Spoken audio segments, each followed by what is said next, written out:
आपके अपने channel true टेकी को सब्सक्राइब कीजिए and press the bell icon to get real time updates.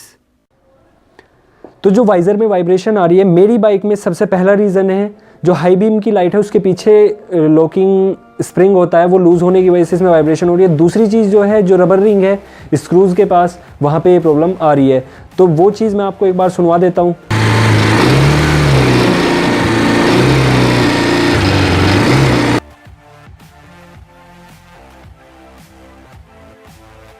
तो जो वाइब्रेशन का रीज़न है वो मैं आपको दिखा देता हूँ। इसमें एक ब्रेकेज आ गई है यहाँ पे, जो नंबर प्लेट होती है, नंबर प्लेट की जो हैंगिंग है उसमें ये यहाँ पे ब्रेकेज आ गई है। तो आप देख सकते हैं, इसको वेल्ड कराना होगा।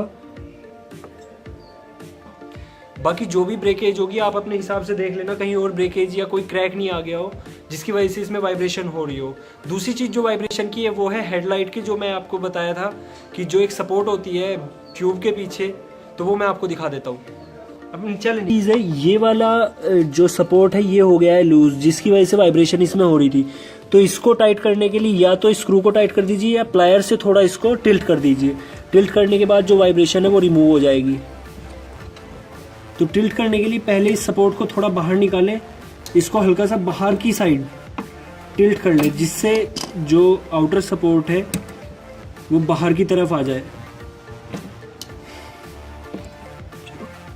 इसको जो स्क्रू है वो थोड़ा टाइट भी कर लीजिएगा, क्योंकि लूज़ होने की वजह से भी वाइब्रेशन हो सकती है। जितने भी स्क्रू हैं हेडलाइट में, ये जो दी गई है ये एडजस्टिंग है, जो बीम है उसको ऊपर नीचे करने के लिए।